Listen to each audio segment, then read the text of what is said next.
ಇವಾಗ ಇರ್ತೀನಿ ನಾನು ಸಕ್ರಿಯವಾಗಿರ್ತೀನಿ ರಾಜಕೀಯವಾಗಿ ಅಧಿಕಾರ ಇರಲಿಕ್ಕಿಲ್ಲ ಮತ್ತು ಬೇರೆ ರಾಜಕೀಯವಾಗಿ ಅಂತೂ ಇರ್ತೀನಿ ಯಾಕಂದರೆ ಭಾಳಷ್ಟು ಜನ ನಂಬಿಕೊಂಡಿರ್ತಕ್ಕಂಥವ್ರು ಇರ್ತಾರೆ ಏನೋ ಅವ್ರು ನಾವೇನೂ ಮಾಡ್ಲಿಕ್ಕೆ ಆಗಲಿಲ್ಲ ಅಂದ್ರೂ ಅಧಿಕಾರದಾಗ ಇಲ್ಲ ಅಂದರೂ ಕೂಡ ಅವ್ರಿಗೊಂದು ಧೈರ್ಯ ಇರ್ತದೆ ಒಬ್ಬರು ಅದರಪ್ಪ ನಮ್ಗೆ ಹಿರಿಯರು ಅಂತೇಳಿ ಆ ಭಾವನೆಯಿಂದ ರಾಜಕೀಯದಲ್ಲಿ ಇರಬೇಕಾಗಿದೆ. ಒಂದು ವೇಳೆ ನಾನು ರಿಟೈರ್ಡ್ ಆದ್ರೆ ಅಂತಂತಲ್ಲ ಈಗ ಅಧಿಕಾರ ಸಿಗದೇ ಇದ್ದಾಗ ಏನಂದ್ರೆ ಒಂದು ಬೇರೆ ಬೇರೆ ಗುರಿಗಳನ್ನು ಇಟ್ಕೊಂಡಿದ್ದೀನಿ ಆಮೇಲೆ ಹೇಳ್ತೀನಿ ಏನು ಕೆಲಸ ಮಾಡ್ತಾರೆ. ಸನ್ನಿವೇಶ ಬೇರೆ ಏನು ನಾಗರಾಜ್ ಅಲ್ಲೇನಾಯಿತು ಎಂಡಿಂಗ್ ಭಾಷಣ ಮಾಡೋತ್ನಾಗ ಒಂದು ಇವೆಲ್ಲ ಇಂಥ ಹುಡುಗರು ಬಂದ್ರೆ ಎಲ್ಲರೂ ಎಲ್ಲ ಪಾರ್ಟಿಯವ್ರು ಬಂದು ಪೂರಾ ಅಪ್ಕೊಂಬಿಟ್ರು ಅವರು ಅಪ್ಕೊಂಡು ಅಳಕತ್ತಿಬಿಟ್ರು. ಅವಾಗ ನನಗೆ ತಡ್ಕೊಳಕ್ಕಾಗಲಿಲ್ಲ. ಅವ್ರು ಏನಂತ ಎಕ್ಸ್ಪ್ರೆಸ್ ಮಾಡಿದ್ರು ನಾವು ನಿಮ್ಮಂಥರನ್ನ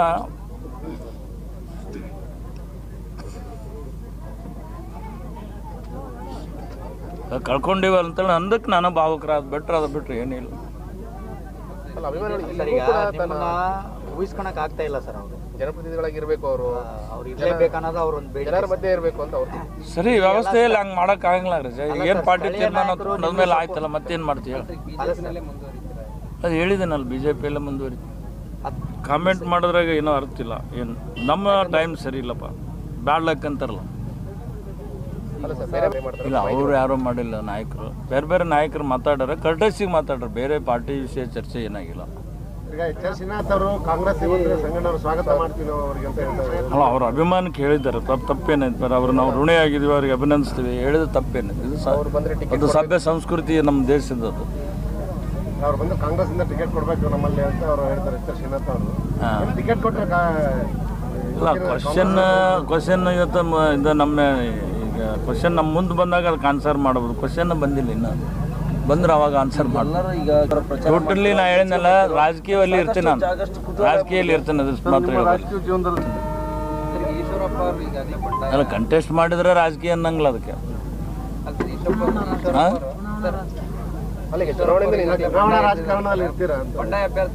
ಅಲ್ಲ ಅವಕಾಶಗಳು ಬಂದಾಗ ಅದನ್ನು ಹೇಳ್ಬೇಕಾಗ್ತದೆ. ಅವಕಾಶ ಇಲ್ದಾಗ ಈಗೇನಂದ್ರೆ ಸಕ್ರಿಯ ರಾಜಕಾರಣಿ ಇರ್ತೀನಿ ಅಷ್ಟೇ.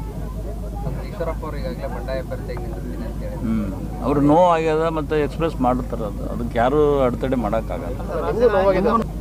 ಇಲ್ಲ ಅದ್ರ ಬಗ್ಗೆ ಎಲ್ಲ ಕಡೆ ಹೇಳಿ ನನಗೆ ಬೇಜಾರಿದೆ. ಕರ್ಟಸಿ ಕಾಲ್ ಬರಲಿಲ್ಲಪ್ಪ ಅದು ನಾವು ಮಾತಾಡಿದ ಮೇಲೆ ಕಾಲ್ಗಳು ಬರೋಕತ್ತಿದ್ದು ನಾನು ರಿಸೀವ್ ಮಾಡಿಲ್ಲ. ಅವು ಗೊತ್ತಿಲ್ಲ ನನಗೆ. ಅವ್ರಿಗೆ ನಮ್ಮ ನಾಯಕರಿಗೆ ಹೇಳಿದ್ದೀನಿ ದೊಡ್ಡನಗೌಡರು ಕ್ಯಾಂಡಿಡೇಟ್ ಕರ್ಕೊಂಬಂದಿದ್ರು ಬಸವರಾಜ್ ಅವ್ರನ್ನ.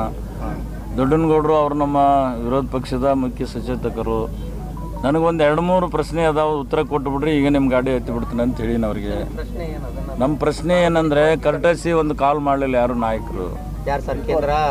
ಕೇಂದ್ರದ ಇದು ಮಾಡಕ್ಕೆ ಹೋಗ್ತಾರೋ ನಾಗರಾಜ್ ರಾಜ್ಯದವ್ರು ಮಾಡಿದ್ರೆ ನೋಡು ರಾಜ್ಯ ನಾಯಕತ್ವದ ಮೇಲೆ ಕೇಂದ್ರ ನಾಯಕತ್ವ ಇರ್ತದ. ಅದೇ ಈಗ ಒಂದು ಹೇಳಿದ್ನಲ್ಲ ಕರ್ಟಸಿ ಕಾಲು ನಮ್ಮ ನಾಯಕರಿಂದ ಬಂದಿಲ್ಲ. ಯಾಕೆ ಅವ್ರಿಗೆ ಬಿಜಿ ಅದರೋ ಅಥವಾ ಏನೋ ಕಾರಣದಿಂದ ಮಾಡಿರ್ಲಿಕ್ಕಿಲ್ಲ. ಒಂದು ಅದು ನನಗೆ ನೋವು ತಂದಿದೆ ಅಂತೇಳಿ ಅಧ್ಯಕ್ಷ ದೊಡ್ಡನಗೌಡರಿಗೆ ಹೇಳಿದ್ದೀನಿ. ಆಮೇಲೆ ಇನ್ನೂ 2 ಅಂದರೆ ಯಾರು ಈಗ ನನಗೆ ಟಿಕೆಟು ಯಾವ ಕಾರಣದಿಂದ ಅದನ್ನು ಅವಾಯ್ಡ್ ಮಾಡಿದರು, ಯಾರು ಅವಾಯ್ಡ್ ಮಾಡಿದ್ರೆ ಈ 3 ಉತ್ತರ ಕೊಡ್ರಿ ಅಂತ ಕೇಳಿದ. ಇಷ್ಟೇ ನನಗೆ ಏನಂದರೆ ಸ್ವಲ್ಪ ಹೃದಯದ ಭಾರ ಕಡಿಮೆ ಆಗ್ತೀವಿ 3 ಉತ್ತರ ಸಿಕ್ಕರೆ. ಕಾಂಗ್ರೆಸ್ನರ ಅವರ ಊಹೆಗಳು ಮತ್ತು ಅವರ ಕಲ್ಪನೆಗಳು ಅವರು ಅದ್ರ ಬಗ್ಗೆ ನಾನೇ ಕಾಮೆಂಟ್ ಮಾಡಲ್ಲ ಅಂತೇಳಿ ಕೂಡ ನಾನು ಆ ವಿಚಾರ ವ್ಯಕ್ತಪಡಿಸ್ಲಿಕ್ಕೆ ತಯಾರಿಲ್ಲ. ಅದು ವರಿಷ್ಠರು ತೀರ್ಮಾನ ಮಾಡ್ಯಾರ, ಕ್ಯಾಂಡಿಡೇಟ್ ಘೋಷಣೆ ಮಾಡಿದ್ದಾರೆ.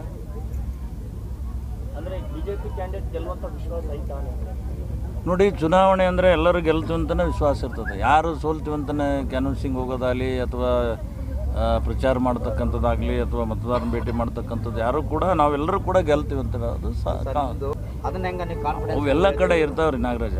ಕಾರ್ಯಕರ್ತರು ಕೆಲವು ಏನೋ ಅಸಮಾಧಾನ ಆಗಿರ್ತದೆ. ಆಮೇಲೆ ಕಾರ್ಯಕರ್ತರನ್ನ ಸಮಾಧಾನ ಪಡಿಸ್ಬೇಕು. ಆಮೇಲೆ ಅವ್ರು ಲೈನಿಗೆ ಬರ್ತಾರೆ. ಇಂಥದ್ದು ಅಸಮಾಧಾನ ಆಕ್ರೋಶಗಳು ಇರೋದು. ಅದು ಚಾಪ್ಟರ್ ಕ್ಲೋಸ್ ಆಗೈತಲ್ಲ ಐತೇನೋ ಓಪನ್ ಇದ್ರೆ ಹೇಳ ಮಾತಾಡೋಣ. ಚುನಾವಣಾ ರಾಜಕಾರಣದಲ್ಲಿ ಸಕ್ರಿಯವಾಗಿರ್ತೀರಾ? ಬಿಜೆಪಿಯಿಂದನೇ ಅಥವಾ ಬಿಜೆಪಿ ಅಭ್ಯರ್ಥಿ ಪರ ಪ್ರಚಾರ ಆರಂಭ ಮಾಡ್ತಾರೆ? ಯಾವ ಸರ್ ಸ್ಪಷ್ಟ ಉತ್ತರ? ನಾನು 3 ಕ್ವಶನ್ಗೆ ಆನ್ಸರ್ ಬಂದ್ಗಳೇನ ನಾನು ನಿಮಗೆ ಉತ್ತರ ಹೇಳ್ತೀನಿ. ಕೊನೆ ನೀವು ಪದೇ ಪದೇ ಕೇಳಿದ್ರಿಂದ ಲಾಸ್ಟ್ ವರ್ಡ್ ಹೇಳ. ನಮ್ಮನ್ನ ನಾಯಕರು ಗುಜರಿ ಲೀಡರ್ ಅಂತ ತಿಳ್ಕೊಂಡಿರ್ಬೋದು.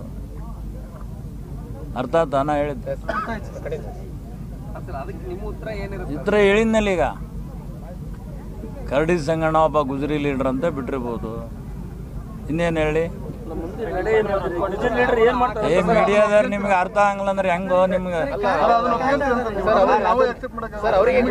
ಇರ್ಬೋದು. ನಾನು ಅಲ್ಲಿ ಫೇಲ್ಯೂರ್ ಇರುವಂತ ನಾನು ಒಪ್ಕೊಂತೀನಿ. ಗುಜರಿ ಲೀಡರ್ ಇರ್ಬೋದು ನಾನು ಅಂತ ಹೇಳಿ ಅವ್ರಿಗೆ ರಿಕ್ವೆಸ್ಟ್ ಮಾಡೋದು ಏನಂದ್ರೆ ಇವು ಸರ್ವಸಾಮಾನ್ಯ ಯಾವುದೇ ಪಾರ್ಟಿ ಇದ್ರೂ ಕೂಡ ಆಕಾಂಕ್ಷಿಗಳು ಇರ್ತಕ್ಕಂಥದ್ದು ಸರ್ವಸಾಮಾನ್ಯ. ಒಬ್ಬರನ್ನ ಮಾನದಂಡದ ಮೇಲೆ ಮಾಡ್ತಾರೆ, ಅವ್ರನ್ನ ಒಪ್ಕೋಬೇಕಂತೇಳಿ ನಾ ಕಾರ್ಯಕರ್ತರಲ್ಲಿ ವಿನಂತಿ ಮಾಡ್ಬೋದು.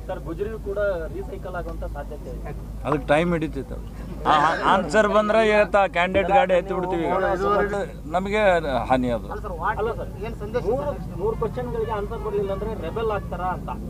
ನೋಡ್ರಿ, ನಾನು ಅಡ್ವಾನ್ಸ್ ಆಗಿ ರಿಪ್ಲೈ ಮಾಡಲ್ಲ. ನನ್ನ ಕ್ವಶನ್ ವೇಟ್ ಮಾಡ್ತೀನಿ ಅಷ್ಟೇ. ಅಲ್ಲ, ವೇಟ್ ಎಲ್ಲಿವರೆಗೆ ಅಂತ ನೀವು